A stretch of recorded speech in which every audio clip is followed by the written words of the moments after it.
Negeri ini memanggilmu kawan, belajar bergerak berbagi untuk negeri. Guru penggerak majukan pendidikan, guru penggerak menghamba para murid, kreatif rancang pembelajaran, hargai potensi tingkatkan. Assalamualaikum Mas Yati. Mas Yati tahu kenapa dipanggil Bu Yati? Karena tidak sengaja saya melihat pianika. Coba diraba Mas Yati. Ini pianikanya kemarin Mas Yati main pianika ya? Ya, Oh iya. Loh, kan? Coba bilang satu tosnya. Habis main pianika kemarin Mas Yati ditaruh di mana? tapi saya padahal ditaruh di atas meja, tapi diambil terus ditaruh di bawah kolong meja Bu. Oh iya. Padahal tempatnya pianika di mana Mas Yati? Tempat aslinya di lemari. Oh, di lemari ya tempatnya. Kenapa kok tidak dimasukkan lemari lagi? Karena lupa Bu, saya tergesa-gesa pulang, jadi lupa mengembalikan, diinjak, terus keinjak akhirnya hilang satu. Oh, keinjak temannya, akhirnya hilang satu. Tahu toh temannya itu nggak tahu, taunya pianikanya di lemari, nggak tahu kalau pas itu di bawah, kan nggak lihat di bawah meja, akhirnya keinjak hilang. Kalau begini kan Mas Yati bisa main pianika lagi tidak? Gak bisa Bu. Gak bisa. Makanya padahal kita sudah sepakat ya, semuanya muridnya Bu Radmi sudah diberitahu kalau habis main pianika, main kendang, habis semuanya dikembalikan Pada tempatnya Bu. pada tempatnya di Lemari lemari. Agar apa? agar tidak rusak dan tidak injak. Oh, agar nggak mudah rusak dan tidak terinjak temannya. Kalau tidak rusak kan bisa bermain lagi ya. Ya lain kali apa ya, apa Mas Yaki, tapi diingat ya, kan tidak, temannya juga diingatkan kalau apa habis bermain dikembalikan Pada tempatnya. karena kita sudah sepakat apa, kelas kita sudah sepakat di mana?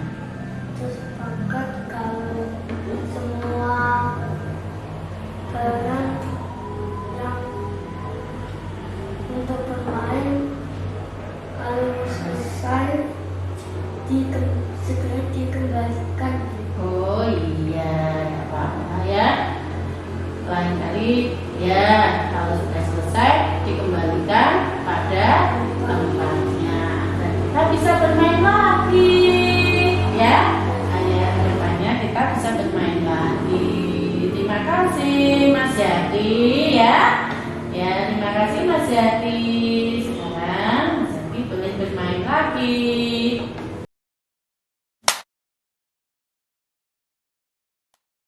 Assalamualaikum warahmatullahi wabarakatuh. Waalaikumsalam warahmatullahi wabarakatuh. Bapak Kepala Sekolah yang kami hormati, rekan-rekan Bapak Ibu Guru SLBN Bangsa Dengan Video Dengar yang kami hormati, pada kesempatan pagi hari ini terima kasih atas ketersediaannya dalam agenda saya aksi nyata, yaitu diseminasi budaya positif modul 1.4 program pendidikan guru penggerak angkatan ke-7. Pada kesempatan pagi hari ini kami akan menyampaikan materi tentang budaya positif yang memang harus ada di sekolah. Sebelum materi kami sampaikan, ada sambutan dari beliau Bapak Kepala SLBN Dr. Rajiman Widya kepada beliau Bapak Dr. Andi Saiful Azhar, kami persilakan. Assalamualaikum warahmatullahi wabarakatuh. Waalaikumsalam warahmatullahi wabarakatuh. Alhamdulillah rabbil alamin wa bihi nasta'inu ala umuri dunya waddin wa ala alihi wa sahbihi ajma'in. Asyhadu an la ilaha illallah wa asyhadu anna Muhammadan abduhu wa rasuluh. Amma ba'd. Yang kami hormati dan kami banggakan tentunya Bapak dan Ibu Guru SLBN Dr. Rajiman Widya dan teman-teman karyawan yang kami hormati juga. Pada kesempatan yang berbahagia ini, mana kita terlebih dahulu memanjatkan puji syukur kepada Allah Subhanahu Wa Taala atas limpahan rahmatnya, atas barokahnya yang sudah diberikan kepada kita semua, sehingga pada pagi siang hari ini kita bisa berkumpul di ruangan guru ini dalam keadaan sehat walafiat. Untuk itu adalah rasa syukur kita ini kita dikerahkan bersama dengan baik. Alhamdulillah. Yang selanjutnya Bapak Ibu, pada kesempatan yang berbahagia ini kita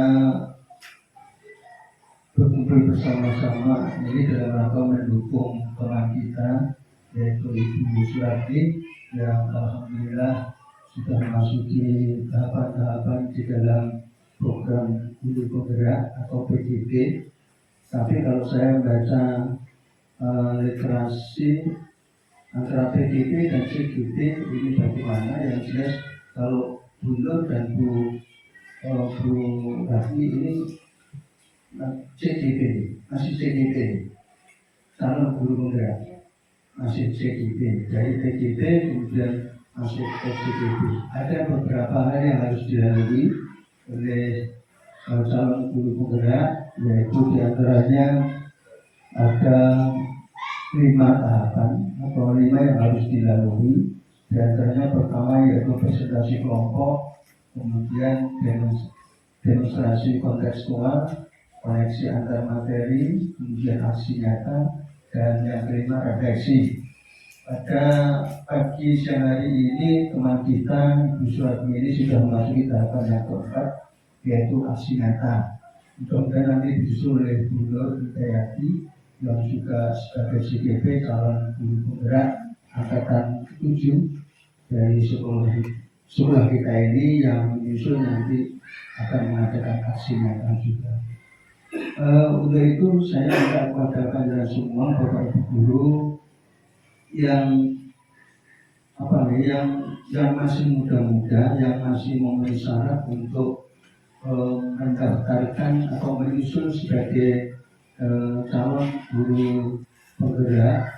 Ini kami menganjurkan, kami mendorong kepada kalian semua untuk juga ikut mendaftarkan sebagai guru penggerak, kecuali yang sudah tidak memenuhi persyaratan. Karena sesuai dengan Permendikbudristek nomor 26 tahun 2022, PGP atau program guru penggerak ini ada syaratnya. Syaratnya diantaranya usia harus di bawah 50. Artinya 50 tahun ke atas sudah tidak bisa mengikuti PGP. Kemudian masa kerja sebagai guru harus 5 tahun. ASN dan non-ASN bisa masuk semua. Kemudian harus sudah terdaftar sebagai atau masuk di dalam Dapodik. Ini adalah merupakan persyaratan umum daripada PGP atau program guru penggerak. Untuk itu pada Bapak Ibu yang P3K yang masih muda-muda ini, saya beri kesempatan atau saya dorong untuk menyusul Bu Rasi dan Bu Hidayati, sehingga nanti guru-guru yang ada di SLBN Dr. Rajiman Widya ini bisa banyak sekali yang masuk sebagai guru penggerak. Karena guru penggerak itu tidak hanya semata-mata hanya menunjang karir saja, tetapi yang jelas dengan mengikuti guru penggerak, panjenengan semua nanti akan bertambah wawasan di dalam pendidikan, kemudian akan menambah keilmuan panjenengan semua tentang pendidikan, kemudian juga akan mendapatkan sertifikat guru penggerak dengan jam pelajaran 310 CP atau jam pelajaran. Ini sangat menguntungkan panjenengan karena nanti misalnya sertifikat bisa sebagai persyaratan untuk kenaikan tingkat. Insya Allah untuk P3K nanti kemudian hari juga ada peraturan-peraturan yang untuk kenaikan tingkat, meskipun sekarang belum ada kenaikan tingkat, tapi kalau berkala itu mesti ada setiap 2 tahunan. Ini nanti P3K juga akan mendapat kesempatan untuk kenaikan berkala. Tapi untuk kenaikan tingkat selama ini memang belum ada. Mudah-mudahan nanti di tahun-tahun mendatang akan diatur bagaimana kenaikan tingkat untuk P3K. Dan jelas kami sebagai kepala sekolah di SLBN ini sangat bangga sekali dengan beliau berdua, yaitu Ibu Suratmi dan Bu Nurjayati, yang sudah dengan susah payah mendaftarkan diri mulai dari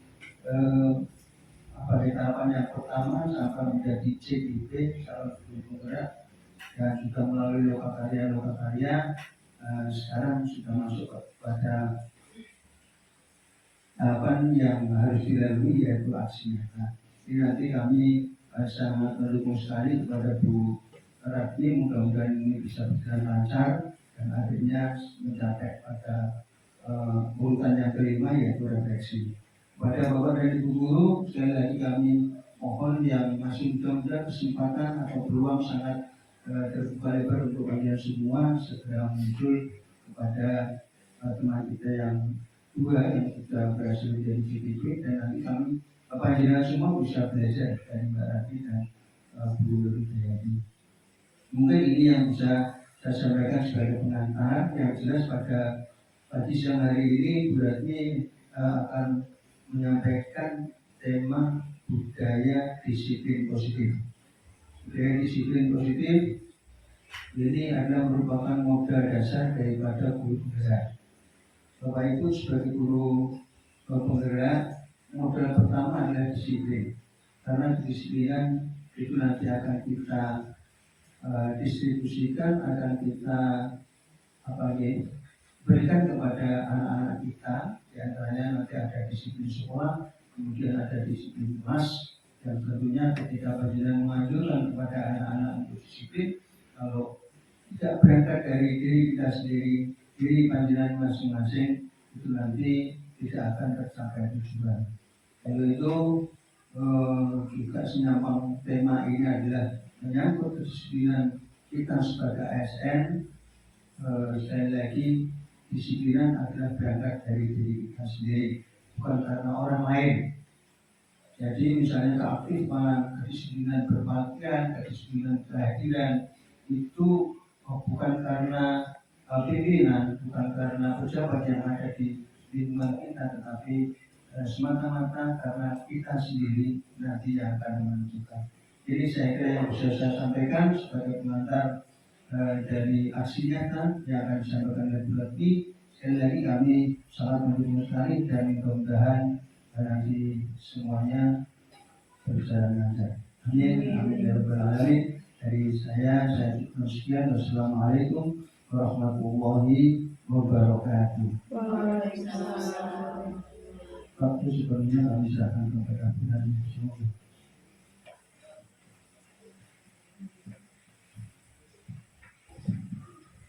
Terima kasih kami sampaikan kepada Bapak Dr. Syaiful Hasan atas sambutan dan dukungan sepenuhnya kepada kami berdua selaku CGP angkatan ke-7. Kami belum menjadi guru penggerak, hanya calon guru penggerak. Bahwasanya tahapan ini yang sedang kami lalui yaitu pendidikan guru penggerak. Jadi kami berdua di SLBN Dr. Rajiman Widiwardana sedang melalui tahapan pendidikan guru penggerak. Selanjutnya kami akan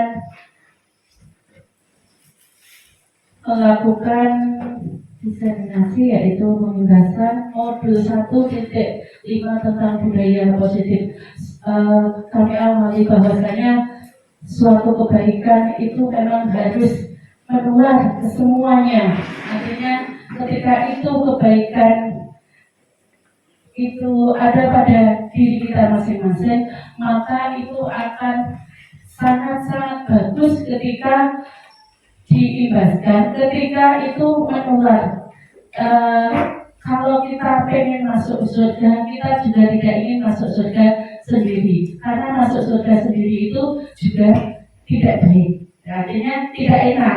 Kalau kita masuk surga bersama-sama, insya Allah itu akan lebih menyenangkan. Seperti itu kiasannya.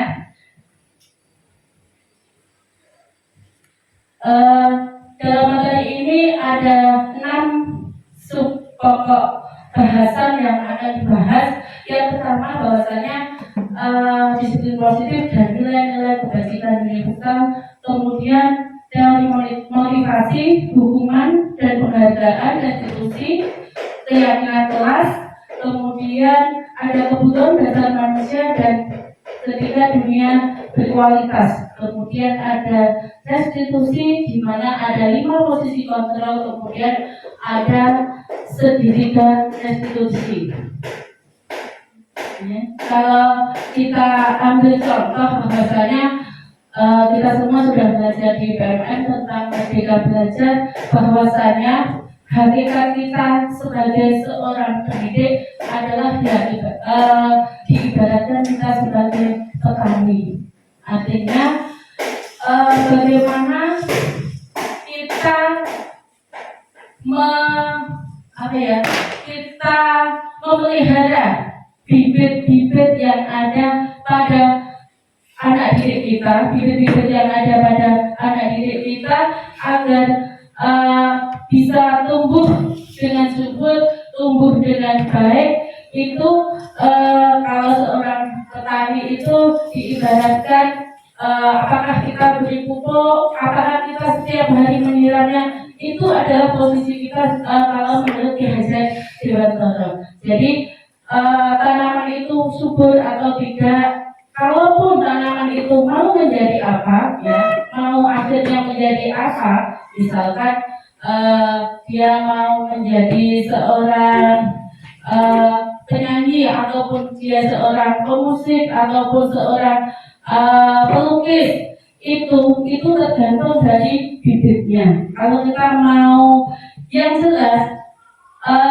contoh kita mau menanam jagung itu mau tumbuh dengan subur atau tidak, itu tergantung dari bagaimana seorang pendidik itu memeliharanya, merawatnya, seperti itu. Tapi kita tidak akan bisa merubah ketika bibit itu jagung, kita menginginkan sebuah tumbuhnya padi. Itu ibaratnya menurut Ki Hajar Dewantara. Jadi kalau di sini diibaratkan bahwa sekolah diibaratkan adalah tanah tempat bercocok tanam. Jadi guru harus mengusahakan sekolah jadi lingkungan yang menyenangkan, menjaga dan melindungi murid dari hal-hal yang tidak baik. Kemudian ketika karakter murid itu tumbuh dengan baik, maka karakter murid itu tumbuh dengan baik, maka salah satu tanggung jawab seorang guru adalah menciptakan di mana lingkungan sekolah itu menjadi lingkungan yang baik, yang positif bagi warga sekolah. Dan ini perlu adanya saling kerjasama, saling mendukung dengan semua orang, kemudian semua yang ada di lingkungan sekolah itu, kemudian tercipta kebiasaan baik, sehingga tumbuhlah karakter-karakter yang baik dari warga sekolah yang akhirnya menciptakan budaya yang positif. Sebelum kita menginjak ke materi, saya ingin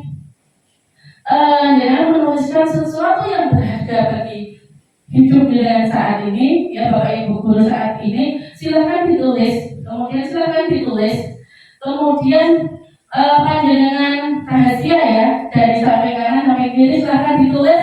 Kemudian panjenengan genggam. Kemudian misalkan Bu Nisa sama Bu Lina, coba panjenengan saling mempengaruhi. Coba dibuka genggaman tadi benda yang berharga.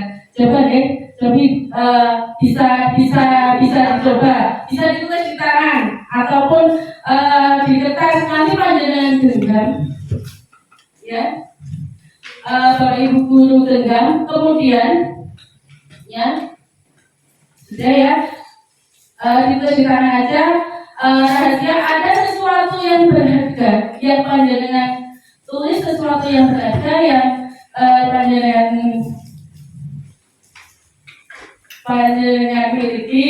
Kemudian silahkan saling mempengaruhi. Artinya misalkan Bu Nisa kan pengen tahu apa sih yang berharga di Bu Lina juga pengen tahu apa sih yang berharga bagi hidupnya Bu Nisa, ya seperti itu. Pak Tri sama Bu Dani juga bisa. Sudah ditinggal semua? Sudah. Saya hitung 1 sampai 3. Silakan saling membujuk, merayu ataupun mengiming-imingi temannya yang di sampingnya untuk misalnya Pak Tri penasaran apa ya yang paling berharga di Bu Dani. Saya juga ingin tahu seperti itu. Silakan saling membujuk. Saya beri waktu boleh. Benda atau apa Sesuatu yang paling berharga, ya, seperti itu, ya, seperti itu. Saya penasaran, yang Bu Eka itu yang berharga apa ya dalam hidupnya? Kemudian Bu Harin itu apa ya? Silakan. Saya hitung sampai 10, jadi 10 detik ya. Apakah panjenengan berhasil mempengaruhi rekan? 1, 2, 3, 4, 5, 6, 7, 8, 9, 10. Sudah? Ada yang berhasil membujuk temannya? Ada yang berhasil membujuk temannya untuk membuka rahasia hidup apa yang berharga? Ada? Ada. Ada yang tidak berhasil? Ada yang berhasil? Ada yang berhasil? Bu Dani? Ya. Bu Dani kenapa berusaha membuka? Apa yang paling berharga di dunia Pak Tri? Ya, pengen tahu apa yang paling berharga. Pak Tri membuka nggak? Membuka. Pak Tri kenapa mau membuka tangannya? Karena lagi banyak sekali. Karena apapun menurut saya ya baru ada berarti kiprahnya rusak mau apa? Kalau saya tadi untuk udah nih sekali ya hidup tanpa saya itu karena marah. Ya, ternyata ada sesuatu yang berharga itu ada yang ingin dibuka. Misal, Bu Dani kok membuka, saya kok ewe sama Pak Tri gitu. Tapi kalau Bu Dani itu menurut saya tidak. Bu Nisa sama Bu Lina tadi nggak ada yang buka. Pokoknya ini benar-benar nggak, ini rahasia hidupku. Saya tidak. Artinya bahwasanya tangan ini tetap ketutup ataupun tetap terbuka. Itu tadi ada yang maksa begini nggak? Nggak ada yang benar maksa. Jadi kalau tidak ada yang berusaha, ada berarti dibuka atas kehendaknya sendiri, ya. Kehendaknya sendiri seperti itu ya. Jadi memang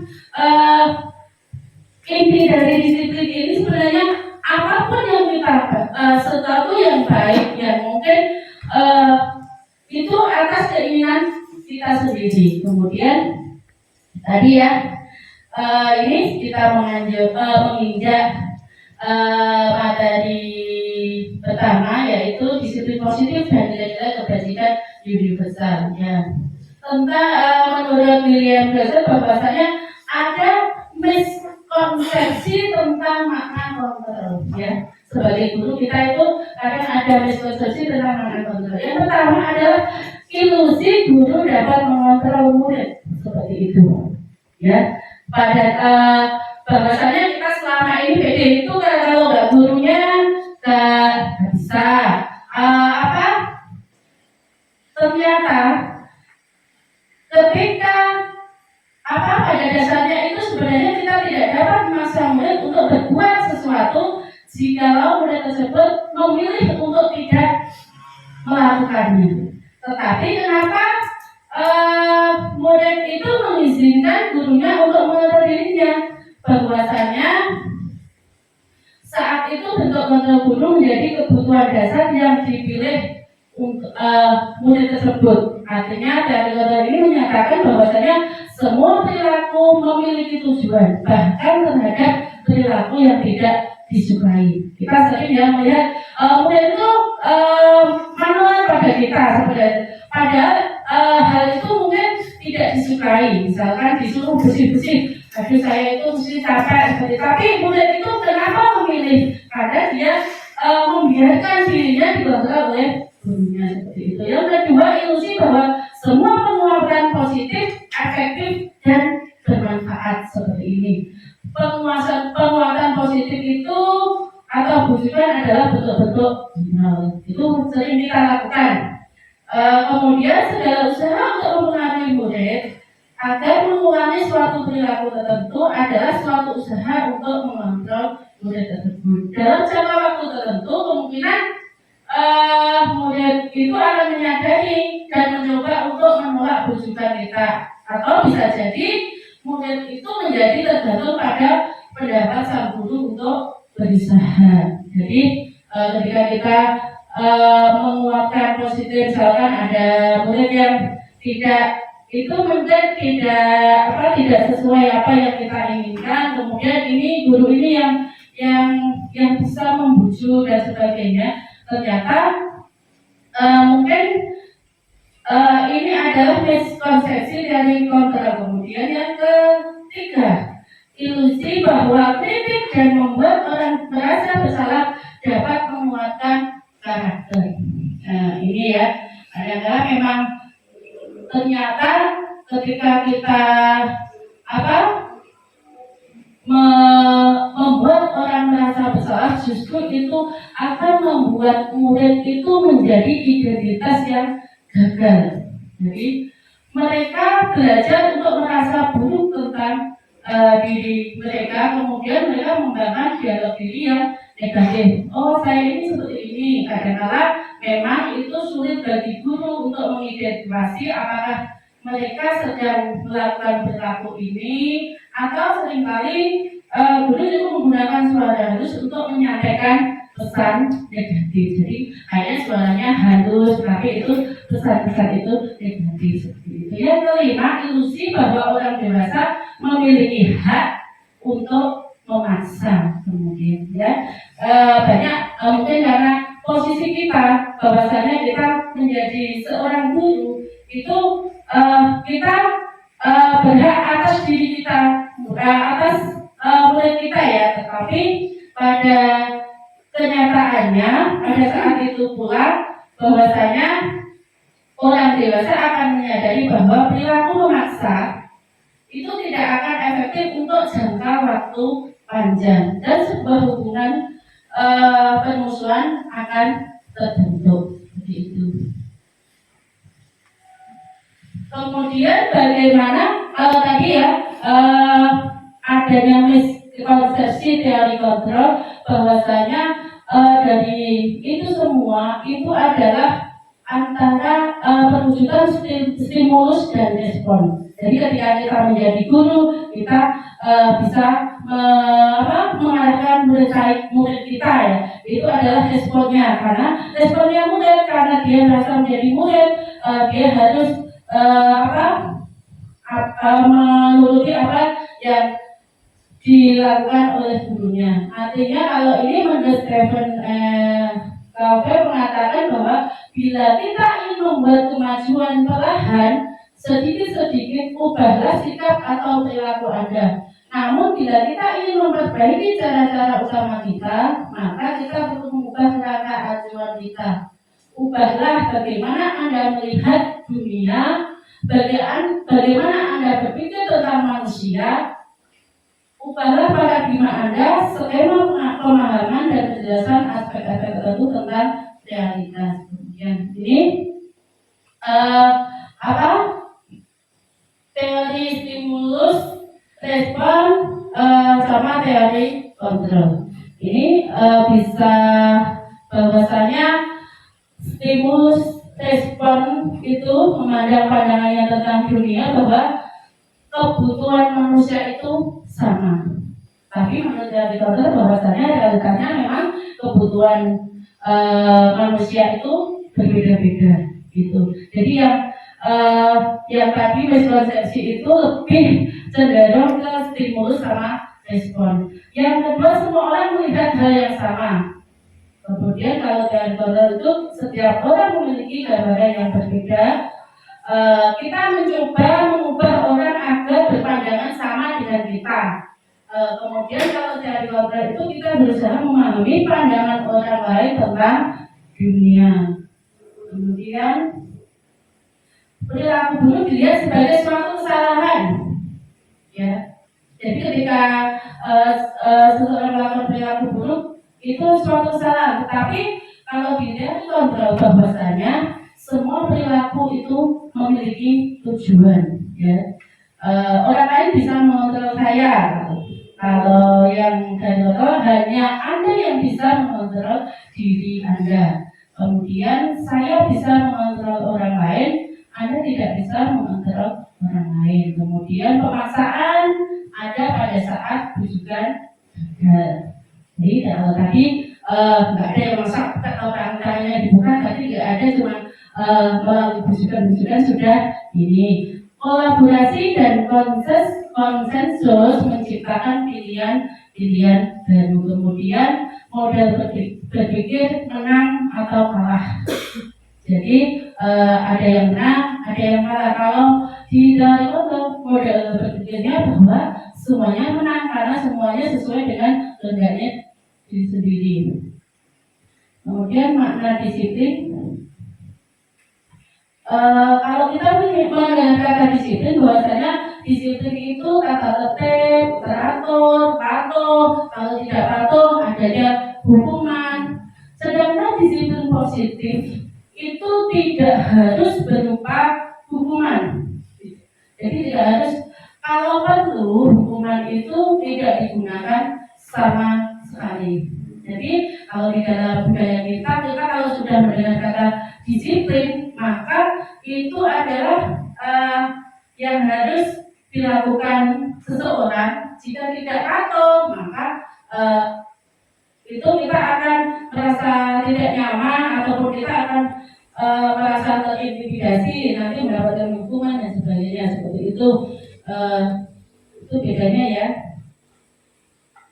Jadi kalau karena memang di konsepnya kita belajar kita itu berkaruan pada Bapak pendidikan kita Ki Hajar Dewantara, bahwa di mana ada kemerdekaan, disitulah harus ada disiplin yang kuat. Sungguh pun disiplin itu bersifat self-disiplin, yaitu kita sendiri yang mewajibkan kita dengan sekeras-kerasnya. Tetapi itu sama saja, sebab jikalau kita tidak cakap melakukan disiplin, wajiblah disiplin diri sendiri, ya, wajiblah penguasa lain mendisiplinkan kita. Dan peraturan pendidikan itulah harus ada di dalam suasana yang merdeka. Jadi untuk menciptakan murid yang merdeka, syarat utamanya adalah disiplin yang kuat. Kalau kita tengok kembali sejarah perjuangan kita, bagaimana kalau tidak pahlawan-pahlawan kita tidak disiplin? Artinya mereka tidak merasa bahwa kemerdekaan itu perlu, maka itu juga tidak, kita mungkin tidak akan merdeka sampai saat ini. Jadi disiplin diri itu adalah motivasi dari internal. Dan jika kita tidak memiliki motivasi internal, maka kita memerlukan pihak lain untuk mendisiplinkan kita atau motivasi eksternal. Jadi memang mungkin kalau kita memulai dari diri sendiri itu agak sulit, tetapi ketika ada motivasi eksternal, mungkin kita yang tadinya terpaksa lama-lama menjadi terbiasa, akhirnya sadar bahwa itulah kebaikan seperti itu. Ini menurut Diana juga menyatakan bahwasanya disiplin itu berkonotasi dengan disiplin diri. Jadi sebagai pendidik, tujuan kita adalah menciptakan anak-anak yang memiliki disiplin diri sehingga mereka bisa berperilaku dengan mengacu pada nilai-nilai kebajikan universal dan memiliki motivasi intrinsik bukan ekstrinsik. Jadi ada beberapa siswa kita mungkin ketika libur mereka ingin masuk karena mungkin ada motivasi intrinsik dalam diri siswa dari anak-anak kita bahwasanya ketika mereka masuk mereka bisa belajar. Ini nilai-nilai kebajikan ya. Jadi ini dua pakar pendidikan mengatakan bahwa disiplin ini adalah bentuk kontrol diri, belajar untuk mengontrol diri sendiri dengan mencapai tujuan yang mulia. Jadi tujuan mulia di sini adalah mengacu pada nilai-nilai atau prinsip-prinsip yang mulia yang akhirnya dinamakan nilai-nilai kebajikan. Kalau dalam kurikulum Merdeka yang saat ini sedang kita jalani, bahwasanya nilai-nilai kebajikan salah satu nilai kebajikan yang ingin dicapai setiap anak Indonesia ketika kurikulum Merdeka adalah terwujudnya profil pelajar Pancasila, seperti itu. Ini ada beberapa nilai kebajikan dari 6 institusi, yakni profil di pendidikan ini ada profil pelajar Pancasila, ini ada 6 ya, beriman, mandiri, kenal kritis, kebinekaan tunggal, bergotong royong, dan kreatif. Kemudian ada dari ini Ibu, jadi banyak sekali nilai kebajikan yang akhirnya menjadi tujuan seseorang untuk bertindak. Kemudian ada IHF, dari IHF ini ada 9.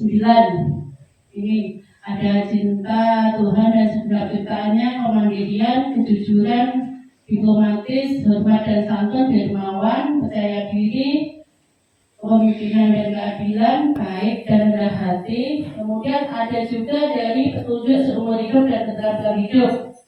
Jadi kalau keterampilan hidup ini dari berbagai institusi dan organisasi ada nilai-nilai kebajikan seperti juga sekolah kita. Mungkin kita punya visi ataupun misi. Itu adalah nilai kebajikan yang ingin kita capai di sekolah kita. Seperti itu. Yang kelima, the seven essential virtues: empatis, suara hati, kontrol diri, rasa hormat, kebaikan, toleransi, keadilan. Kemudian yang keenam, ini banyak sekali dari banyak nilai-nilai kebajikan, ya, mungkin bisa dibaca. Dari nilai-nilai kebajikan ini, ya, menurut standar pendidikan nasional bahwasanya dalam rangka menciptakan lingkungan yang positif, setiap warga sekolah itu dan pemangku kepentingan perlu saling mendukung, menghayati, dan menerapkan nilai-nilai kebajikan yang telah disepakati bersama. Ya. Kalau visi sekolah kita termasuk kita ingin menciptakan peserta didik yang berakhlak mulia, mandiri, terampil, dan berakhlak karimah. Ya. Itu visi sekolah kita. Itu adalah mungkin nilai-nilai kebajikan yang ingin dicapai di sekolah kita. Untuk dapat menerapkan tujuan mulia tersebut, maka ini seorang pemimpin pembelajaran. Jadi kita itu adalah pemimpin pembelajaran perlu berjiwa kepemimpinan sehingga dapat mengembangkan sekolah dengan baik agar terwujud suatu budaya sekolah yang positif sesuai dengan standar kompetensi yang telah ditetapkan. Ini tujuan mulia dari penerapan disiplin positif, yaitu berkarakter, berdisiplin, santun, jujur, peduli, bertanggung jawab, dan merupakan pembelajar sepanjang hayat. Seperti itu. Selanjutnya yaitu teori motivasi, hukuman, dan penghargaan, kemudian restitusi. Coba sejenak kita renungkan bahwasanya kita bertanya pada diri sendiri, untuk apa sih kita berperilaku selama ini? Saya memilih menjadi seorang yang misalkan diam, pasti ada tujuannya. Kemudian saya memilih menjadi seseorang yang menyukai kebersihan, itu juga mungkin ada tujuan. Mengapa kita melakukan segala sesuatu itu? Apakah kita melakukan sesuatu karena adanya dorongan dari lingkungan atau ada dorongan yang lain? Jadi terkadang kita itu melakukan sesuatu karena kita menghindari rasa sakit atau ketidaknyamanan. Terkadang kita juga melakukan sesuatu untuk mendapatkan apa yang kita mau. Coba mungkin Pak Tri, hari ini Pak Tri memakai kemeja kotak-kotak kami sekali. Kenapa Pak Tri? Ya, ini tuh. Memang kerapian suatu penting bagi seorang guru juga. Yang kedua, saya pun walaupun mungkin usia batu atau harus tetap semangat muda. Itu.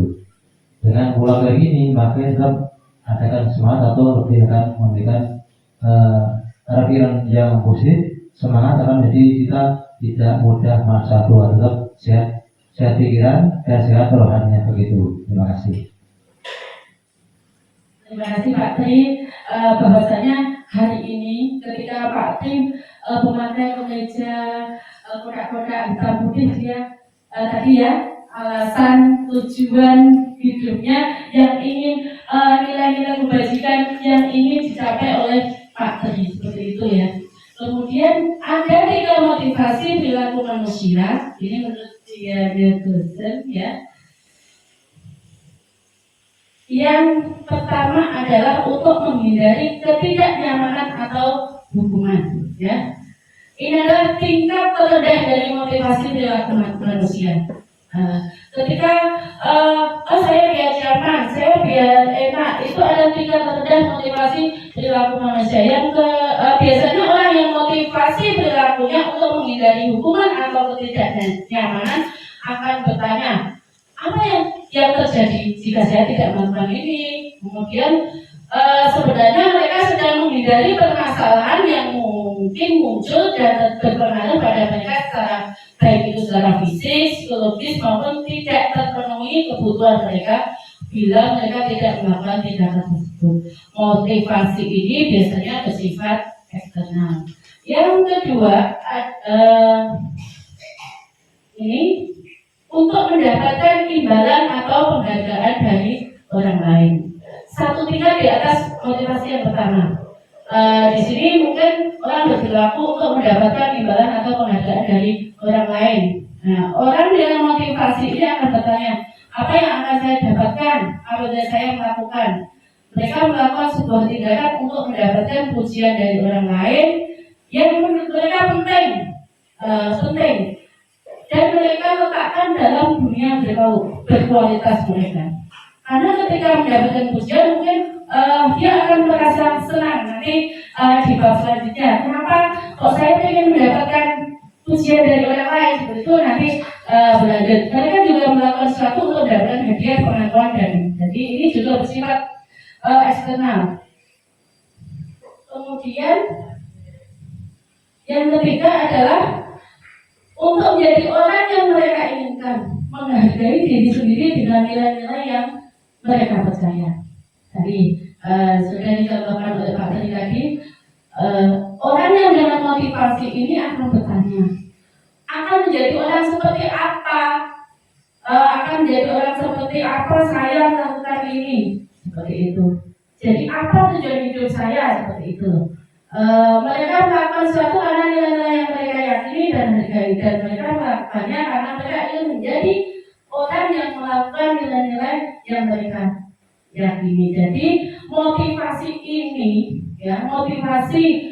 yang akan membuat seseorang itu memiliki disiplin positif, karena motivasi ini berlakunya bersifat internal, dari muncul dari diri sendiri. Jadi ada tidak hukuman, ada tidak penghargaan, pujian. Mereka juga akan melakukan nilai-nilai kebajikan yang telah mereka yakini, seperti itu. Ya, kalau mungkin secara agama ya, kalau kita ingin sholat, bukan hanya kita ingin menggugurkan kewajiban karena kita takut dosa, tapi ketika kita sholat, kita itu mungkin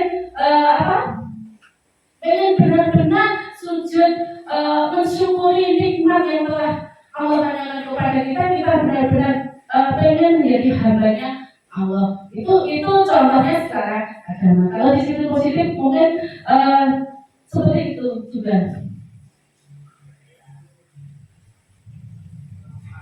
Kemudian tujuan dari disiplin positif ini adalah menanamkan motivasi yang ketiga pada murid-murid kita, yaitu untuk menjadi orang yang mereka inginkan dan menghargai diri sendiri dengan nilai yang mereka percaya. Mungkin bagi kita anak-anak tuh tidak, tapi saya yakin di antara anak-anak didik kita yang mungkin begitu luar biasa, anak-anak didik kita itu mungkin sempat terlewat dengan keinginan mereka. Kita terlalu ini hanya anak ini diinginkan, anak ini diinginkan, tapi kita lupa bertanya sebenarnya anak ini, kita lupa menggali anak ini sebenarnya pengen apa yang diinginkan anak ini. Ketika murid-murid kita memiliki motivasi tersebut, mereka telah memiliki motivasi intrinsik, dan ini ketika motivasi sudah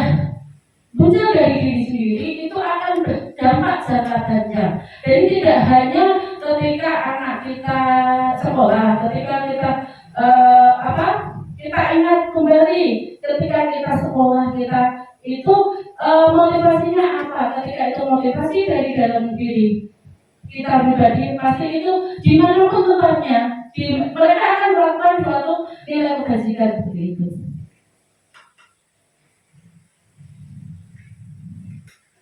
Kemudian ini bagaimana cara kita sebagai guru untuk menanamkan disiplin positif ini kepada murid-murid kita. Jadi memang disiplin positif ini diharapkan muncul dari pribadi anak didik kita. Jadi kalau anak-anak tunanetra ataupun anak-anak tunarungu bicara, itu tidak bukan semua anak kita, baik yang tunanetra ataupun autis, itu kita harapkan bisa, ini ya, contohnya ya, ini refleksinya bahwasanya seorang guru saat hadir mengajar di kelas tepat waktu, itu motivasi apa yang mendasari tindakannya. Ini refleksi diri kita pribadi. Apakah Anda datang tepat waktu karena ingin ditegur oleh atasan Anda dan kemudian mendapatkan surat peringatan, menghindari ketidaknyamanan dan hukuman, atau Anda ingin mendapatkan pujian dari atasan, mendapat penghargaan? Kemudian ini ya, tadi yang kedua, atau Anda ingin menjadi orang yang menghargai waktu, menghargai diri Anda sendiri sebagai teladan bagi murid-murid Anda. Jadi ini adalah motivasi yang ketiga, karena Anda percaya tindakan Anda sebagai guru itu akan dicontoh oleh murid-murid Anda. Jadi menghargai nilai diri sendiri. Jadi manakah motivasi yang paling kuat untuk mendasari tindakan Anda? Ini coba kita berefleksi. Saya sendiri juga kadang berefleksi. Kita semua berusaha, karena memang sudah dari awal bahwa kebaikan itu memang harus ditularkan. karena kita juga tidak ingin masuk surga sendiri. Seperti itu dari awal sudah begitu. Kemudian yang kedua tentang hukuman dan penghargaan. Ini ada suatu kasus, iya. Iva kurang menguasai pelajaran matematika sehingga pada saat pelajaran tersebut berlangsung dia lebih banyak berdiam diri atau menggambar di buku pelajarannya. Pada saat guru matematikanya Pak Seno menanyakan pertanyaan, Iva menjadi gugup dan tak sengaja menjatuhkan tasnya dari kursi. Serta tiba-tiba menjadi gagap pada saat berupaya menjawab. Seluruh kelas pun tertawa melihat perilaku Iva yang bicara tergagap dan terkejut. Pak Seno pada saat itu membiarkan teman-teman Iva menertawakan. Iva yang tergagap dan malu luar biasa dan malahan meminta Iva untuk maju ke depan dan berdiri di depan kelas sambil menunjuk hidungnya karena tidak bisa menjawab pertanyaan Pak Seno. Kelas makin gaduh dan anak-anak pun tertawa melihat Iva di depan kelas memegang ujung hidungnya. Apakah Anda setuju dengan tindakan Pak Seno terhadap Iva? Jadi setuju tidak? Jawabnya setuju apa tidak? Tidak ya. Kenapa tidak setuju? Menurut Anda tindakan Pak Seno terhadap Iva adalah sebuah hukuman atau konsekuensi? Hukuman. Mengapa?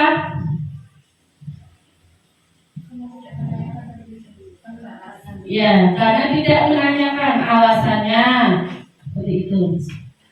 Kemudian, jadi kita akan membedakan bagaimana itu hukuman, konsekuensi,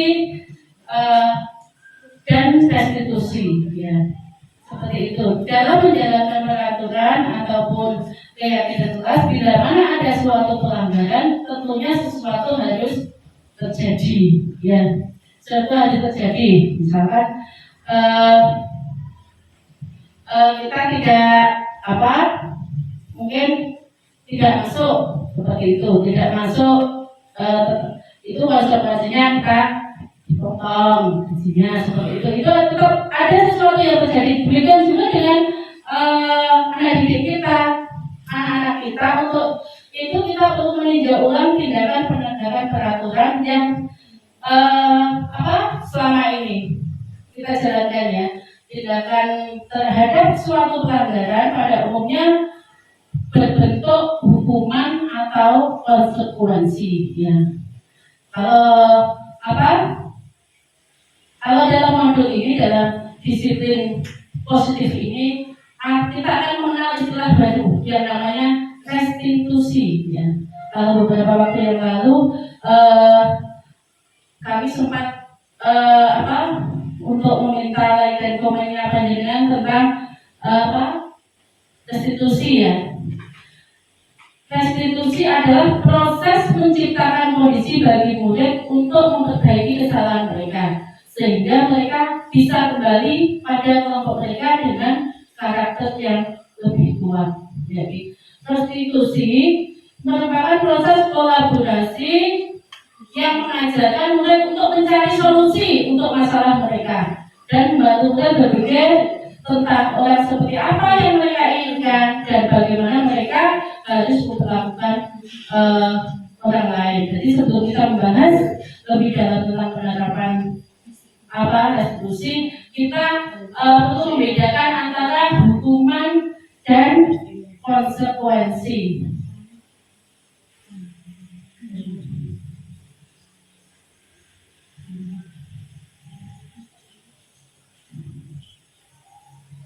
Ini ya. Jadi hukuman itu akan menciptakan identitas gagal bagi peserta didik. Kemudian konsekuensi dan restitusi akan menciptakan identitas yang sukses. Jadi sesuatu, kalau hukuman itu sesuatu yang menyakitkan harus terjadi. Kalau konsekuensi sesuatu memang harus terjadi. Kemudian kalau restitusi ada sebuah pilihan. Tidak nyaman untuk melakukan hukuman, tidak nyaman untuk murid, Kemudian untuk jangka panjangnya, kemudian kalau konsekuensi itu juga tidak nyaman untuk murid untuk jangka waktu yang pendek. Kemudian kalau restitusi, di situ murid akan dikuatkan dalam jangka waktu yang panjang, jadi pribadinya. Kemudian kalau hukuman itu adalah korban yang mendapatkan keadilan. Kalau konsekuensi korban yang bisa diabaikan. Kemudian kalau restitusi adalah korban yang mendapatkan ganti lalu direstitusi. Kalau matematika dulu kita pernah mengenal kata restitusi ya, diganti seperti itu. Kemudian ini selanjutnya murid akan tersakiti. Kemudian ini sampai yang terakhir yaitu berlaku hanya pada sebuah institusi, tidak berada pada kehidupan nyata. Kemudian kalau konsekuensi membantu penerapan mengikuti peraturan dalam masyarakat. Kalau restitusi fokus pada pemecahan masalah dalam jangka waktu yang panjang. Jadi dengan restitusi itu pribadi anak itu terbentuk dalam jangka waktu yang panjang.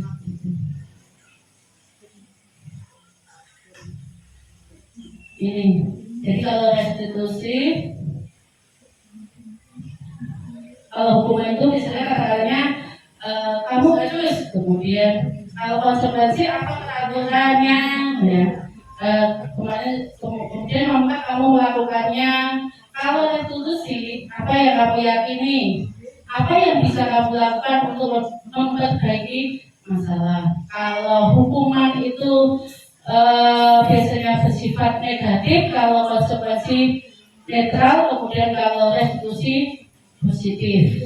Kalau hukuman modelnya paksaan, kemudian konsekuensi itu stimulus dan respon, kemudian kalau restitusi adalah teori kontrol. Jadi konsep dirinya buruk kalau hukuman, kalau konsekuensi baik, kalau restitusi itu adalah kuat. Seperti itu. Ini sampai bahwasanya anak paham bahwa dirinya sendiri yang pegang kendali. Kalau tadi ya di permainan awal sudah kita lakukan. Ini perbedaannya. Bisa dibaca. Yang kalau hukuman dibuat oleh guru, kalau konsekuensi dibuat oleh guru dan murid, kemudian kalau restitusi dibuat oleh murid. Kemudian kalau hukuman itu menyakitkan, konsekuensi membantu, kemudian kalau restitusi itu menguatkan.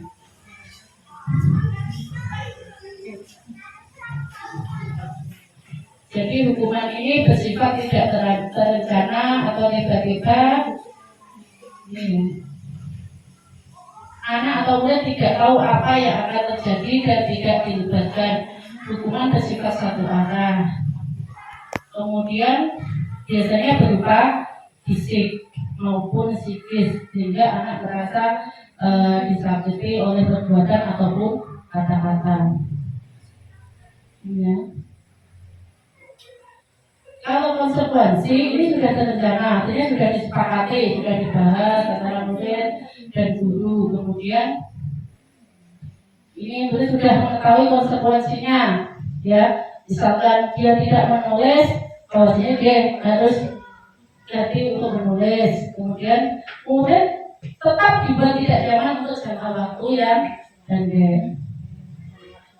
Kemudian sikapnya guru ini biasanya senantiasa memonitor murid. Kemudian ini bagaimana kita membedakan antara hukuman dan konsekuensi. Nomor 1, mencatat 100 kali di dalam buku kalimat saya tidak akan terlambat lagi karena terlambat ke sekolah. Hukuman atau konsekuensi? Hukuman ya. Kemudian lari mengelilingi lapangan basket 2 kali karena terlambat ada di sekolah. Hukuman. Bisa dicatat tapi jawabannya benar atau tidak ya. Membersihkan coretan yang dibuatnya di meja tulis. Kemudian murid diminta untuk push up 15 kali karena tidak menggunakan masker di sekolah. Menggantikan kertas tugas teman yang telah dicoret.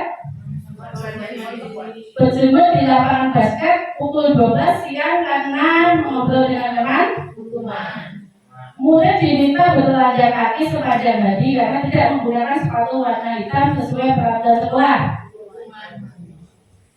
Ada yang jawab konsekuensi, ada yang jawab hukuman. Nanti diingat. Berdiri di depan kelas sambil mengangkat kaki satu karena tidak bisa menjawab pertanyaan. Membersihkan tumpahan air di meja tulis karena tersenggol pada saat belajar. Kehilangan 10 menit jam istirahat untuk mengerjakan tugas karena terlambat datang dan tertinggal pelajaran selama 10 menit. Duduk di bangku di pinggir lapangan pada jam istirahat tidak diizinkan bermain oleh guru piket karena mencederai teman saat bermain di lapangan. Maka hukuman. Ya. Terlambat saja di pembelajaran dari 15 menit dan diminta untuk tinggal 15 menit sesudah kelas usai untuk membahas ketinggalan pembelajaran. Kemudian lari mengelilingi lapangan basket 2 kali karena terlambat 10 menit untuk pelajaran TJOK. Membersihkan WC sekolah karena mematahkan pensil kawannya. Hukuman. Kita lihat ya. Sebenarnya yang itu harusnya ada ini. Ini rata-rata banyak yang betul jawabannya. Bahwasanya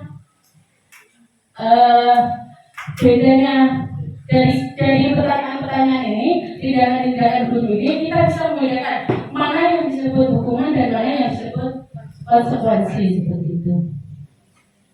Terlanjut, ini kasus yang kedua, ini ya, Ibu Anas kelas 2 SD mendapatkan masalah. Muridnya tidak bisa tertib berdiri aktif di depan pintu kelas.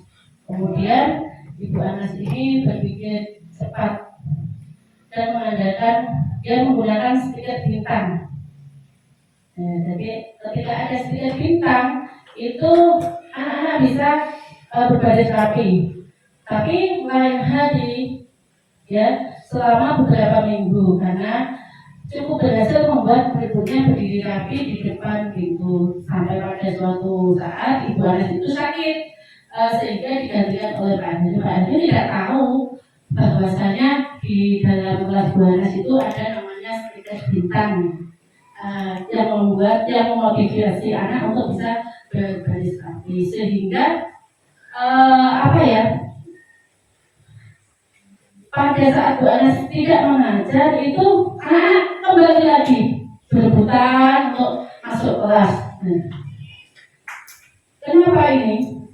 Jadi artinya dari sini bahwasanya dihukum di sini dihukumkan karena tadi pendapat penghargaan. Jadi penghargaan itu kalau kita mungkin merasa selama ini efektif, ternyata penghargaan itu juga tidak efektif. Justru itu karena motivasinya itu berasal dari luar, dari ekstrinsi.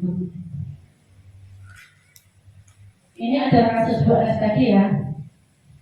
Jadi baik penghargaan maupun hukuman adalah cara-cara mengontrol perilaku seseorang yang menghancurkan potensi untuk pembelajaran yang sesungguhnya. Ini kalau menurut Al-Fikon ya. Menurut Al-Fikon. Jadi ada pengaruh jangka panjang. Kalau mungkin tadi menghargai itu secara jangka pendek itu bisa, tapi ternyata ketika itu sudah berubah ke situasi atau kondisinya itu jadi berbeda. Jadi penghargaan ini efektif jika kita menginginkan seseorang melakukan sesuatu yang kita inginkan dalam jangka waktu yang pendek. Itu efektif. Kemudian jika kita menggunakan penghargaan lagi dan lagi, maka orang tersebut akan bergantung pada penghargaan yang diberikan. Kemudian hal ini bisa menyebabkan anak didik kita kehilangan motivasi dari diri mereka sendiri.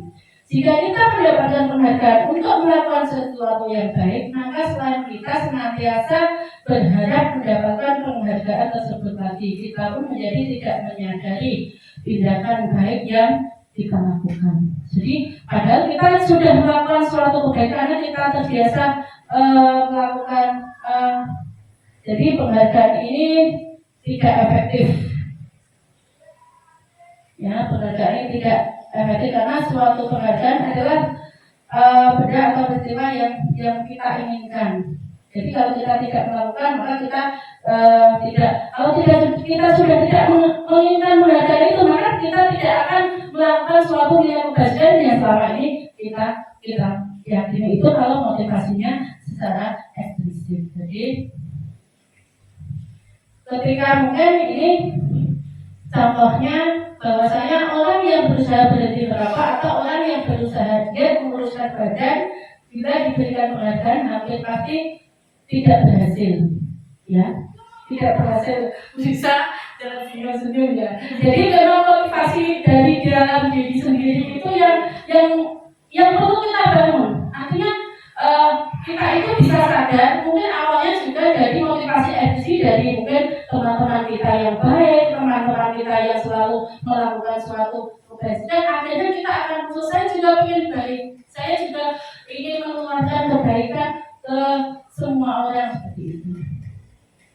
Kemudian penghargaan merusak hubungan. Nah ini, ketika seorang berpenghargaan atau dipuji di depan orang banyak, maka yang lain akan merasa iri. Ya. Kemudian kalau di sekolah itu ada yang sekolah-sekolah yang tidak ngasih juara ataupun memberikan label juara untuk semua peserta didiknya seperti itu. Jadi ada teman misalnya, ada kalau di sekolah-sekolah negeri mungkin kok itu bisa juara 1 terus diumumkan maju ke depan, tapi ada beberapa teman yang berasa iri, harusnya saya yang jadi ranking 1 seperti itu. Akhirnya dia itu terhadap temannya yang ranking 1 dia jadi gimana seperti itu, ataupun menjauh, ataupun mungkin bisa menguji. Ini adalah contohnya. Kemudian penghargaan mengurangi ketepatan, ya. Tadi dalam sebuah peristiwa sekelompok anak laki-laki berusia 9 tahun diminta untuk melihat gambar wajah yang ditampilkan di layar, dan mereka harus memberitahu jika wajah-wajah tersebut sama atau berbeda. Jadi kemudian gambar-gambar tersebut hampir sama. Beberapa dari mereka diberi penghargaan dalam bentuk uang pada saat mereka memberikan jawaban yang benar, sementara sebagian yang lain tidak. Nah, hasilnya anak laki-laki yang dibayar membuat lebih banyak kesalahan seperti itu. Jadi memang tadi ya, mengurangi ketepatan seperti itu. Kemudian riset kedua, anak-anak diminta mengingat kata-kata tertentu. Kemudian mereka diminta mengambil kartu yang berisi kata-kata yang diingat tersebut setiap kali muncul.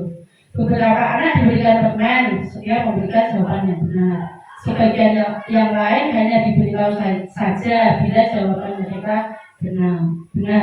Hasilnya anak-anak mendapatkan permen, jawabannya banyak yang tidak tepat dibandingkan anak-anak yang hanya diberitahu jawabannya benar. Jadi kadang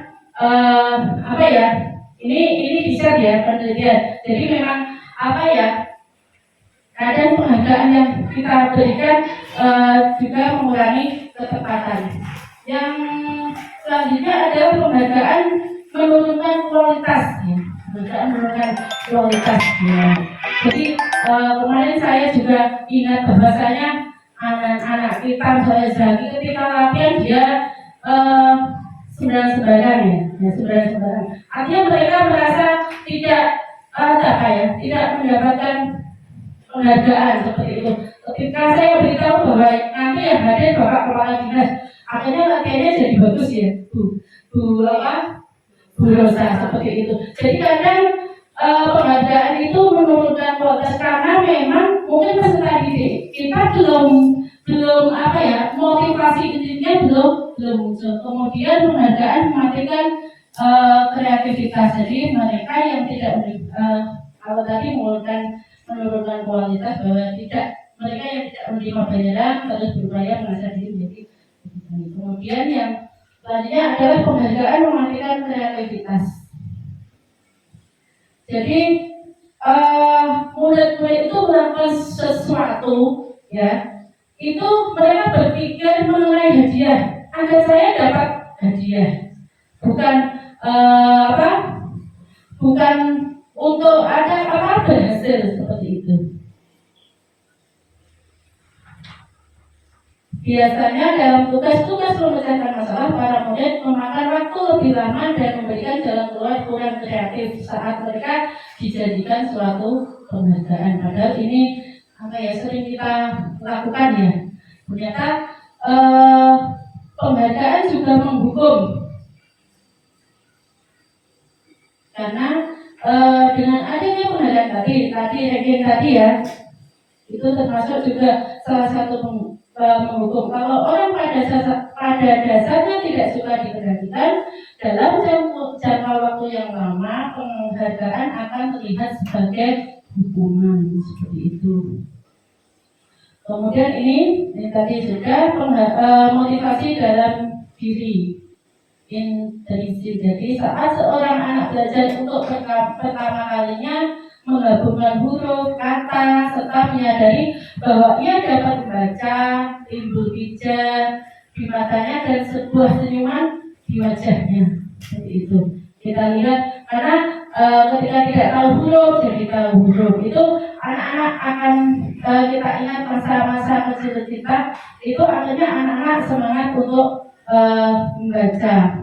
Kemudian ini contohnya bahwa anak tersebut juga gembira bahwa ia telah mempelajari atau menguasai suatu keterampilan yang baru. Kemudian adanya kesadaran akan kemampuannya bahwa dia sudah dapat membaca, sesungguhnya sudah merupakan sebuah penghargaan. Jika kita memberikan penghargaan kepada seorang anak pada saat dia sedang merasa bangga dengan pencapaiannya sendiri, maka kita akan mengambil kegembiraan yang saat itu sedang dirasakan secara alamiah. Jadi kadang kita melihat anak-anak kita begitu gembira ketika melakukan sesuatu dan dia berhasil. Jadi ada rasa gembira itu, kita justru akan mengambil, kita juga akan ikut bahagia. Ini yang ketiga, restitusi adalah sebuah pendekatan untuk menciptakan disiplin positif. Ini adalah bila ada seseorang berbuat salah pada Anda, ketika mereka melakukan sebuah tindakan untuk memperbaiki kesalahan mereka, kemungkinan besar jawaban Anda adalah akan menolak semua tawaran itu dan akan bilang, tidak usah, tidak apa-apa, lupakan saja, wes gak apa-apa, wes aku sudah ikhlas, seperti itu. Kebiasaan kita selama ini, bila ada orang yang berlaku salah pada kita, adalah langsung memaafkan. Jadi ini jadi refleksi dari diri kita sendiri. Kemudian atau bahkan kita melakukan sesuatu yang membuat mereka tidak nyaman atau merasa bersalah. Kemudian kita cenderung untuk berfokus pada kesalahan daripada mencari cara bagi orang yang berbuat kesalahan untuk memperbaiki diri. Ya. Kita lebih fokus pada cara mereka membayar akibat dari kesalahan mereka daripada mengembalikan harga diri mereka. Kemudian membuat kondisi menjadi impas. Jadi menjadi lebih penting daripada membuat situasi menjadi benar. Jadi ketika seorang merasa bersalah pada kita, artinya jangan membuat sudah nggak apa-apa. Tapi di diri orang itu merasa saya ini salah. Jadi itu yang biasa kita lakukan.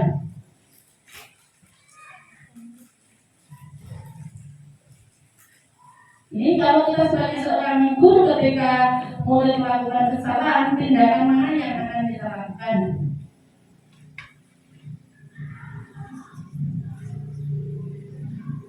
Yang A, B, C, D, E, gak ada B, C nya, menunjukkan kesalahannya dan memintanya melihat kesalahannya baik-baik, mengatakan kamu seharusnya tahu bagaimana kamu seharusnya bertindak, mengingatkan murid Anda akan kesalahannya yang sama di waktu sebelumnya, bertanya padanya kenapa kamu melakukan sesuatu yang seharusnya tidak kamu lakukan, atau mengkritik dan mendiamkannya. Ini yang mana? Pak Tri C ya? Pak Tri C D. Ada yang D?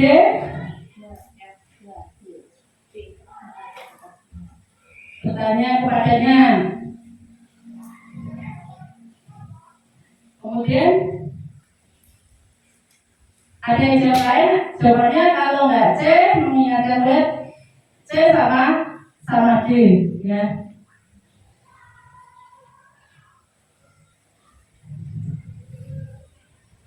Kalau Anda melakukan tindakan-tindakan di atas, mungkin Anda akan membuat murid Anda menjadi anak yang gagal. Kenapa?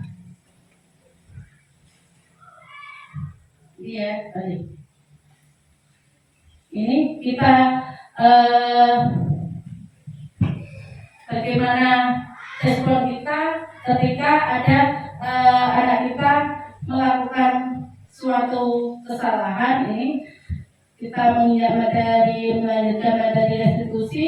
Jadi bagaimana sebuah cara menanamkan disiplin positif pada murid. Jadi restitusi ini adalah proses menciptakan kondisi bagi murid untuk memperbaiki kesalahan mereka sehingga mereka bisa kembali pada kelompok mereka dengan karakter yang lebih kuat. Monggo Pak Tri kalau mau jumatan dipersilahkan. Pak Fajar masih ada ibu-ibu. Jadi restitusi ini adalah proses kolaborasi, ya.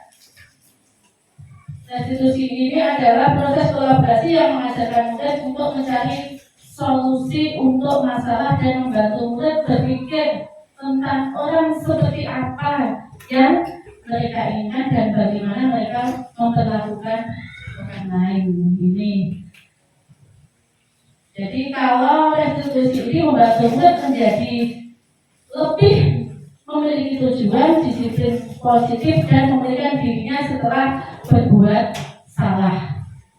Penekanannya bukanlah pada bagaimana berperilaku untuk menyenangkan orang lain saja atau menghindari ketidaknyamanan, tapi memang tujuannya yaitu menjadi orang yang menghargai nilai-nilai kebajikan yang mereka percayai.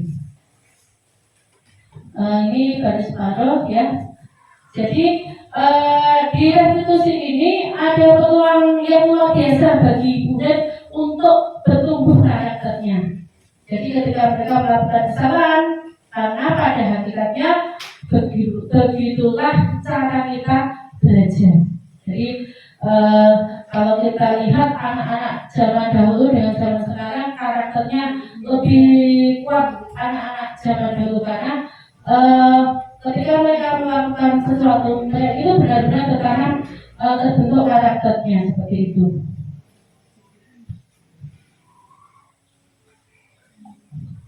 Ini ciri-ciri restitusi yang membedakan dengan program digital lainnya. Ya, yang pertama adalah restitusi bukan untuk menebus kesalahan, namun untuk belajar dari kesalahan. Kemudian restitusi ini memperbaiki hubungan, jadi juga memperkuat, ya. Yang ketiga, restitusi adalah tawaran, bukan paksaan. Apa yang kamu inginkan, kemudian menurut kamu, jadi memang itu adalah sebuah tawaran, bukan paksaan. Jadi kalau di sini ada kata-katanya bahwa tidak apa-apa kalau kamu berbuat salah, itu manusiawi. Jadi memang ketika orang berbuat salah itu manusiawi, pasti semua orang berbuat salah. Pembicara ini bersifat tawaran, bukan paksaan, bukan mengatakan kamu harus melakukan ini. Yang keempat, restitusi itu menuntun untuk melihat ke dalam diri. Jadi kalau di pendidikan Dewan Negara itu ada kata-kata menuntun seperti itu. Kalau di dalam restitusi itu adalah menuntun, jadi menuntun. Misalkan kamu guru ini membimbing proses pemulihan diri, jadi biasanya bertanya kamu ingin menjadi seperti apa, kemudian kamu akan terlihat, terdengar, terasa seperti apa kalau kamu sudah menjadi seperti yang diinginkan tadi ya, anak tadi. Kemudian apa kamu percaya tentang bagaimana orang harus melakukan orang lain. Kemudian ini adalah kata-kata termasuk yang terakhir, kalau tidak, lalu apa yang kamu percaya ini ya. Selanjutnya, restitusi mencari kebutuhan dasar yang mendasari tindakan. Nah, ini, jadi kenapa anak ini melakukan ini? Pasti ada kebutuhan-kebutuhan dasar yang memang yang mendasari anak itu melakukan ini, melakukan hal-hal itu. Kemudian yang keenam, restitusi diri adalah cara yang paling baik. Jadi ketika murid bisa melakukan restitusi diri, maka dia akan bisa mengontrol dirinya dengan lebih baik, dengan tujuan yang lebih baik. Nah, kemudian ini fokusnya pada karakter, jadi bukan tindakan. Jadi memang benar-benar dari dalam. Kemudian restitusi itu menguatkan. Artinya selama ini apakah bisakah momen ketika melakukan kesalahan menjadi sebuah momen yang baik? Seperti itu tentu bisa. Jadi memang menguatkan ketika walaupun murid itu dalam kondisi yang salah seperti itu. Yang ke-9, jadi fokus pada solusi. Ke-10 adalah mengembalikan murid yang berbuat salah pada kelompoknya. Jadi ketika murid berbuat salah, itu dia tidak diejek oleh teman-temannya, tapi dia juga bisa ini berbagi dengan kelompoknya. Ini selanjutnya ada keyakinan kelas. Ini keyakinan kelas. Kenapa kita membentuk suatu keyakinan kelas, bukan peraturan? Mengapa ada keyakinan kelas? Karena memang untuk terbentuknya sebuah budaya yang positif, bagaimana mewujudkan sebuah keyakinan kelas yang positif. Jadi pernah saya juga share video nanti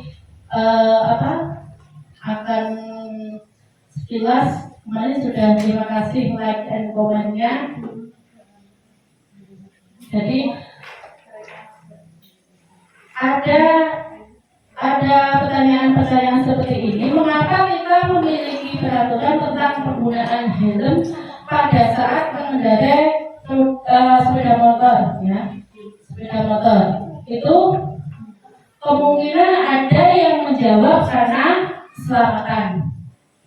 Ada juga yang menjawab karena takut polisi, seperti itu. Jadi nilai-nilai keselamatan ini, atau misalkan memakai masker yang rajin pakai atau mencuci tangan, itu bukan karena kesehatan atau keselamatan. Karena nilai-nilai keselamatan, nilai-nilai kebajikan kesehatan tadi ya, inilah yang kita sebut sebagai suatu keyakinan. Maka kalau kita berpilih jawabannya karena keselamatan, maka nilai budaya keyakinan itu yang ada di dalam diri kita, maka ada tidak polisi dan ada tidaknya polisi, tetap kita memakai helm karena untuk keselamatan kita itu. Selanjutnya ini pembentukan keyakinan kelas sekolah atau keyakinan kelas. Kalau dalam lingkup kita sebagai guru, mungkin di kelas kita masing-masing kita bentuk suatu keyakinan kelas, ataupun dalam lingkup yang lebih besar yaitu sekolah.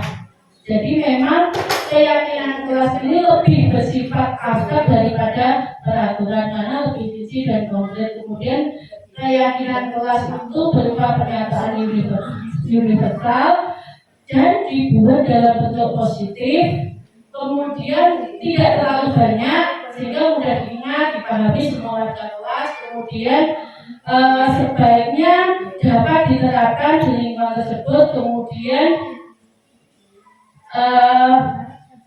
semua warga kelas berkontribusi dalam pembuatan keyakinan kelas. Jadi benar-benar kita sama siswa kita. Kalau di kelasnya tunanetra mungkin bisa silahkan panjenengan berkomunikasi dengan anak didik melalui cara panjenengan sendiri-sendiri untuk membuat suatu keyakinan kelas.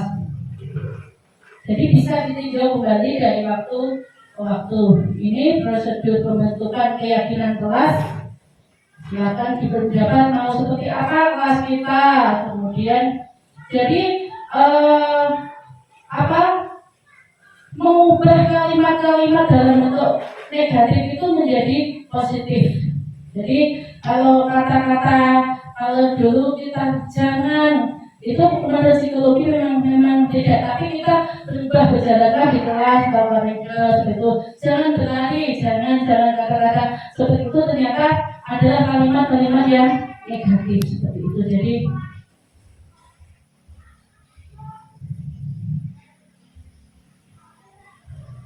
ini prosedurnya tinjak ulang, artinya keyakinan kelas yang sudah disepakati bisa ditinjak ulang. Kemudian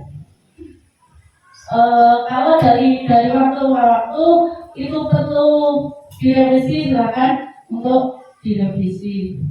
Ini contoh-contoh keyakinan kelas, misal, jadi lebih bersifat abstrak ini.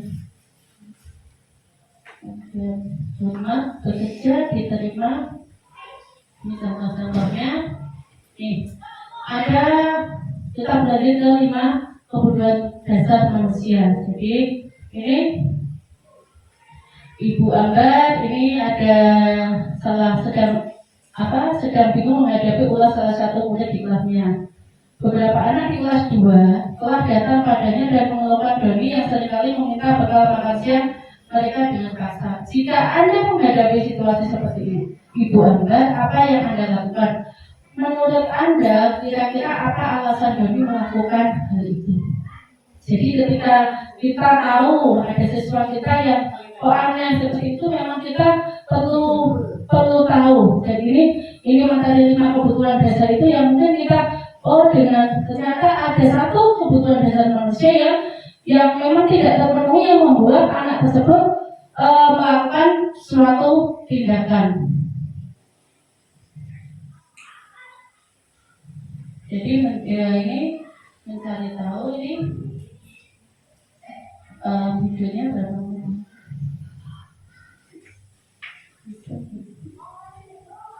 Lanjut ya, nanti videonya 5 kebutuhan dasar nanti juga ini. Yaitu yang pertama adalah kebutuhan bertahan hidup. Biasanya jadi 5 kebutuhan dasar ini ada bertahan hidup.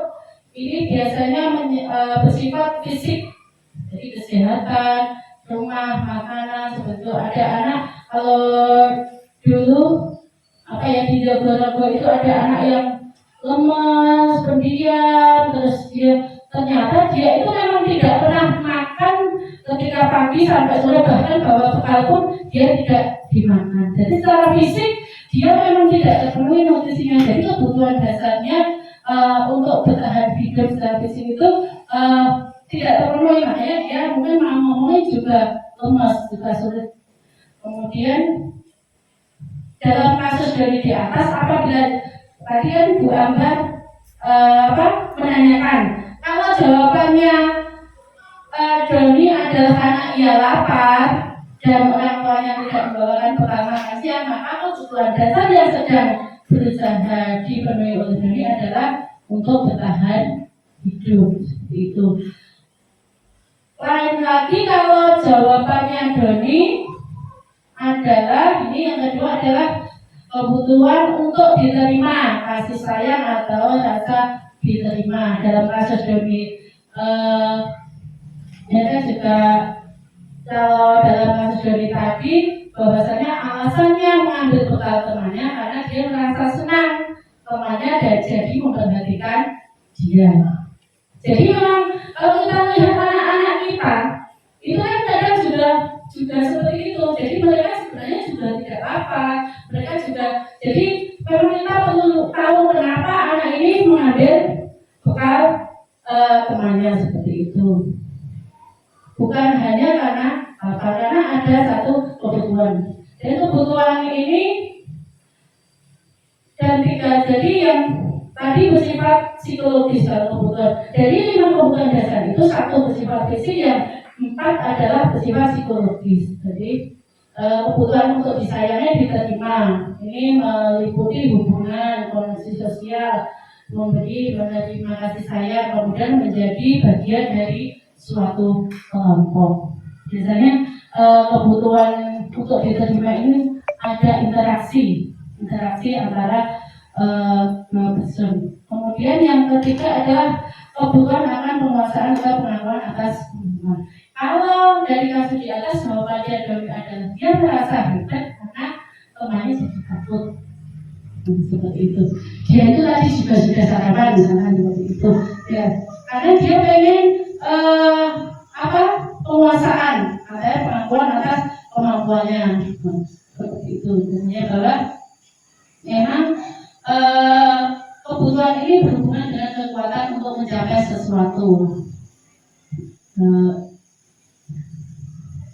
Selanjutnya adalah yang keempat, kebebasan. Ya, ini masih dari dalam kasus yang sama, karena jawabannya bisa berbeda-beda ya tadi. Kalau jawabannya Doni adalah merasa bosan dengan bekal makanan yang dibawa ibunya dari rumah, karena ibunya selalu membawakan bekal yang sama. Oleh karena itu dia ingin mencoba makanan teman-temannya yang beraneka ragam, maka Doni sedang berusaha memenuhi kebutuhannya akan kebebasan. Seperti itu. Jadi kebebasan adalah kebutuhan akan pilihan. Karena setiap hari dibawakan itu, saya sebenarnya pengen bekal yang lain seperti itu. Jadi kebutuhan untuk bebas adalah kebutuhan akan kemandirian, otonomi, memiliki pilihan dan mampu mengendalikan arah hidupnya sendiri.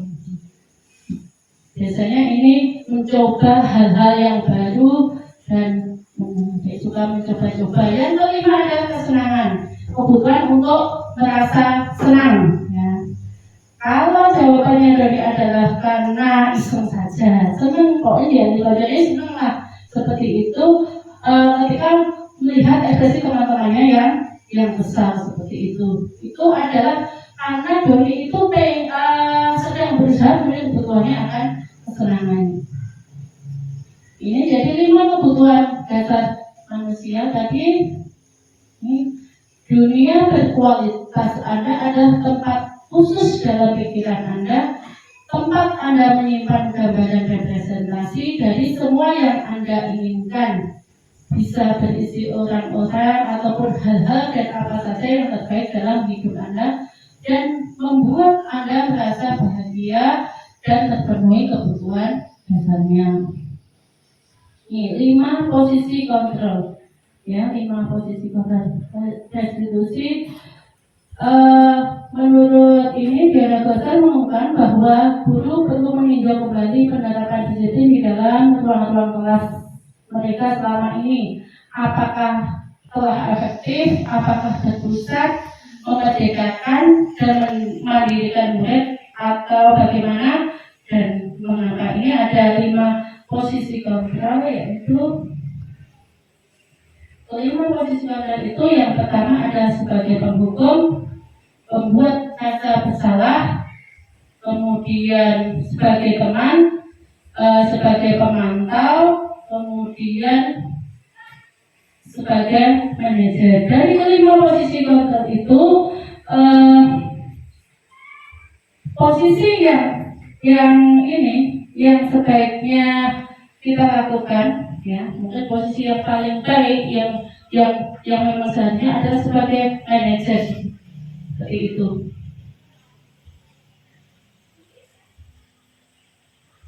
Kelima posisi koordinat ini dikutip ini ya. Saya lanjutkan aja. Yang pertama adalah seorang penghukum. Bagaimana seorang penghukum ini di sini dijelaskan secara rinci. Bagaimana gestur tubuhnya, biasanya suaranya tinggi, bahasa tubuh melompat, dari menunjuk-nunjuk seperti itu. Kemungkinan ini hasilnya adalah mudah menjadi marah, menendam, atau bersifat agresif. Dan kalau hukum jelas ya. Jadi patuhi aturan saya atau awas. Seperti itu adalah kata-kata. Ini secara rinci dijelaskan di sini bagaimana seorang hukum membuat rasa bersalah. Ya, membuat rasa bersalah ini biasa suaranya melah, sedih, kemudian bahasa tubuhnya merapat pada anak, lesu. Kamu bagaimana sudah berjanji ibu tidak akan terlambat dengan ibu tidak akan terlambat lagi. Kenapa kamu sering kali mengecewakan ibu? Seperti itu adalah membuat rasa oh ya Allah, berarti saya ini ya membuat ya dia merasa bersalah seperti itu. Biasanya soalnya di sini dijelaskan seperti itu. Dan hasilnya murid akan merasa bersalah telah mengecewakan misalkan ibu bapak gurunya, ataupun murid menjadi orang yang gagal karena dia merasa tidak sanggup membahagiakan orang lain atau orang-orang yang seperti itu. Kadang-kala sikap seperti itu lebih berbahaya dari sikap penghukum karena emosinya akan tertanam rapat di dalam murid dan menahan perasaannya. Yang ketiga adalah sebagai teman. Ya, kalau sebagai teman itu biasanya ada suaranya ramah, akrab, bercanda, bahasa tubuhnya ini berapa, senyumnya jenaka. Mungkin ini pada posisi ini guru memang tidak menyakiti murid, namun akan tetap berusaha untuk mengambil murid melalui persuasif. Itu hasilnya bahwasanya murid akan merasa senang dan akrab dengan guru. Ini termasuk dampak yang positif. Hanya saja ada sisi negatifnya bahwasanya murid menjadi tergantung pada guru tersebut. Seperti itu. Bila ada masalah dia merasa bisa mengandalkan guru tersebut untuk membantunya. Akibat lain dari posisi teman, Adi hanya akan berbuat sesuatu bila yang menyuruh adalah guru tersebut dan belum tentu tetapi yang sama dengan guru yang lain. Selanjutnya adalah sebagai pemantau. Nih hasilnya biasanya ini ya bisa dibaca yang di depan ini secara rincinya jadi posisi selama ini kita sering berbuat pada posisi yang mana seperti itu. Kalau posisi pemantau biasanya mulai memahami konsekuensi yang harus dijalankan karena telah melanggar salah satu peraturan sekolah. Guru tidak menunjukkan suatu emosi yang berlebihan menjadi marah atau membuat merasa bersalah. Murid tetap dibuat tidak nyaman walaupun posisi pemantau ya seperti itu. Namun karena memang misalkan dengan harus tinggal kelas pada waktu jam istirahat karena mungkin untuk mengganti tadi pas terlambat seperti itu. Yang kelima adalah manajer. Pada posisi manajer ini di mana guru berbuat sesuatu bersama dengan murid, mempersilahkan murid untuk mempertanggungjawabkan perilakunya, mendukung murid agar dapat menemukan solusi atas permasalahannya sendiri. Ini dari kelima. Jadi tugas seorang manajer bukan untuk mengatur perilaku seseorang. Kita membimbing murid untuk dapat mengatur dirinya sendiri. Jadi perlu disadari bahwa tujuan akhir dari 5 posisi pada seorang guru adalah pencapaian posisi manajer. Selama ini kita sudah sering melakukan di posisi dari 5 posisi kontrol dan peserta didik kita, itu kita seringnya berada di posisi kontrol yang mana? Ini ya, yang manajer tadi tidak aku ini fokus ada pada murid, bukan membahagiakan guru ataupun redaktur. Ini tidak 5 sama, tapi ini 5 posisi kontrol. Bagaimana di tablet ini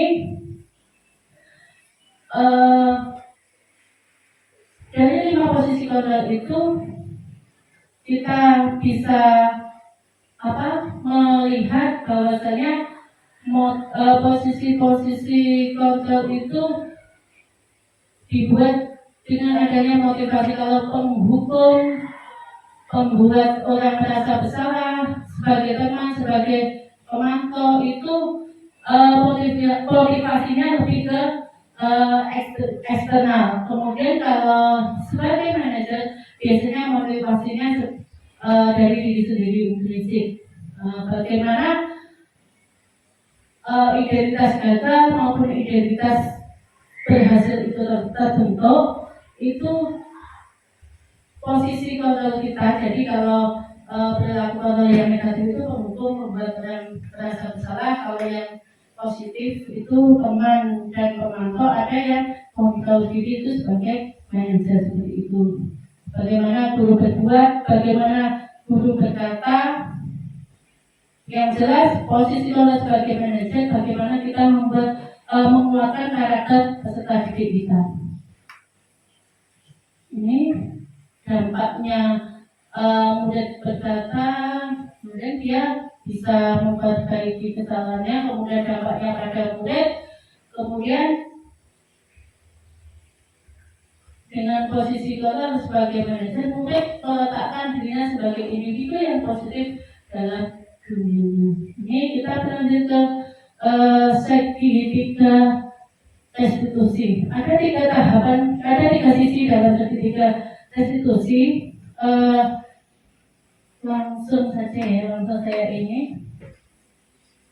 Yang pertama adalah menstabilkan identitas. Kita semua akan melakukan hal yang kalau di teori kontrol itu kita semua akan melakukan hal yang terbaik yang bisa kita lakukan. Kalau yang kedua, validasi tindakan yang salah, bahwa saya semua perilaku memiliki alasan. Yang ketiga adalah menyatakan keyakinan kita semua memiliki motivasi internal. Ini digambarkan segitiga restitusi dalam sebuah ini segitiga tahapan-tahapan yang harus dilalui. Yang pertama adalah menstabilkan identitas, kedua validasi tindakan yang salah, yang ketiga adalah menanyakan keyakinan. Jadi dari segitiga restitusi ini kita ada semua tahapan ini ya, menstabilkan identitas. Yang pertama adalah menstabilkan identitas. Bagian dasar dari segitiga restitusi ini adalah mengubah identitas anak dari orang yang gagal karena melakukan kesalahan menjadi orang yang sukses, seperti ini. Jadi berbuat kata-kata, mungkin kalimat-kalimat yang diucapkan berbuat salah tidak apa-apa, tidak ada manusia yang sempurna dan sebagainya. Kemudian ini sisi yang dasar. Yang kedua adalah validasi tindakan yang salah. Yaitu tujuan. Jadi validasi tindakan yang salah itu dengan suatu tujuan untuk memenuhi kebutuhan dasar. Kalau kita memahami kebutuhan dasar apa yang mendasari sebuah tindakan, kita akan menemukan cara yang paling efektif untuk memenuhi kebutuhan dasar itu. Kemudian lanjutkan, yaitu menanyakan keyakinan bahwasanya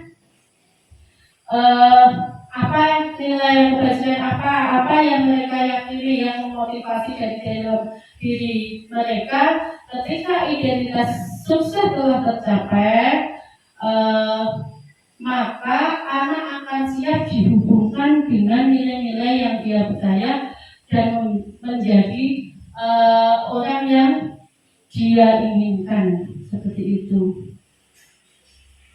Ini contoh-contoh keyakinan kelas, apa nilai-nilai yang telah disepakati, yang kita percaya, kebaikan apa, nilai kebajikan yang kita percaya.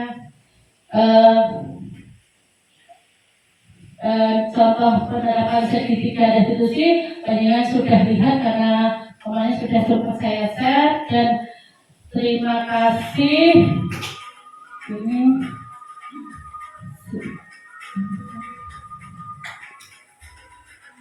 Ini penerapan segitiga restitusi yang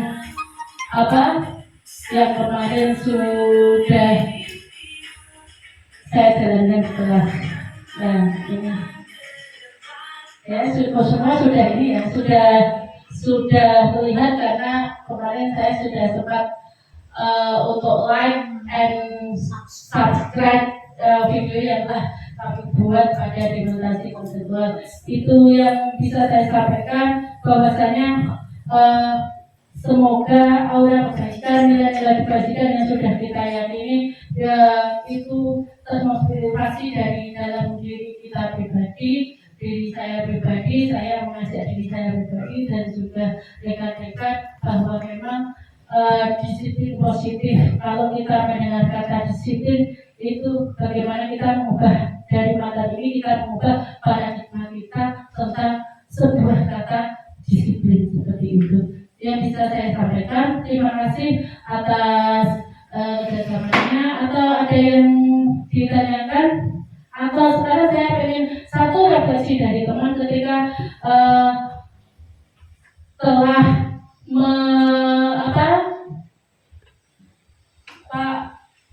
mempelajari materi ini satu saja, adakah yang terbesit di dalam diri rekan-rekan tentang disiplin positif? Satu saja, Bu Sukma. Satu kata aja, bagian dari refleksi kegiatan ini.